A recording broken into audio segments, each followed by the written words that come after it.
কি ব্যাপার, বাসায় নতুন কাজের লোক রাখলে কবে? জি, আমি ওনাদের বাসার কাজের লোক না, আমি সাদিয়ার হাজবেন্ড।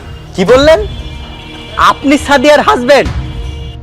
যেভাবে সাদিয়া আপনাকে দিয়ে ব্যাগ টানাচ্ছে, কোনো মানুষ তার বাসার কাজের লোককে দিয়েও তো এভাবে ব্যাগ টানায় না। এই চুপ করো, তোমার সাহস কিভাবে হয় আমার সামনে আসার? তোমার সামনে আসতে আমার সাহস লাগে?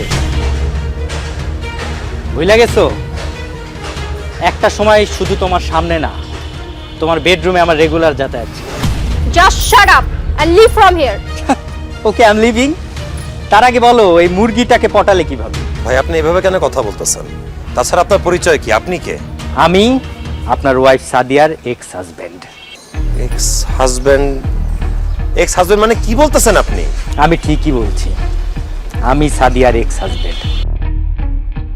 আপনার আগে সাদিয়াকে আমি বিয়ে করেছিলাম।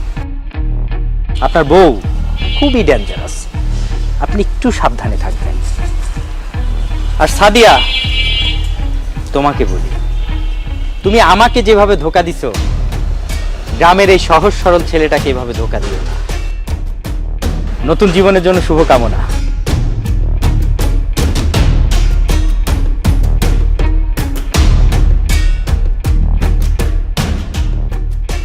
সাদিয়া, লোকটা এসব কি বলে গেল? সত্যি করে বলো তো, উনি কে?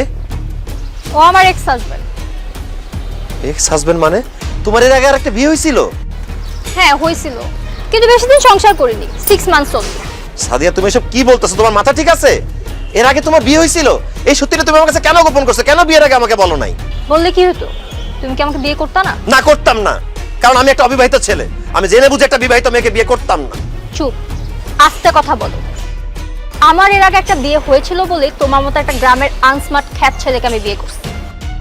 আর আমার বাবা মাও তোমার মতো একটা ফকিন্নি ছেলেকে আমার হাজবেন্ড হিসেবে মেনে নিচ্ছে। আর শোনো, এসব নিয়ে এত টেনশন করার কিছু নাই। আমাদের সোসাইটিতে 2-3টে বিয়ে করা নর্মাল ব্যাপার। এই ব্যাপার নিয়ে যাতে তোমার মুখে আর কখনো কোনো কথা না শুনি।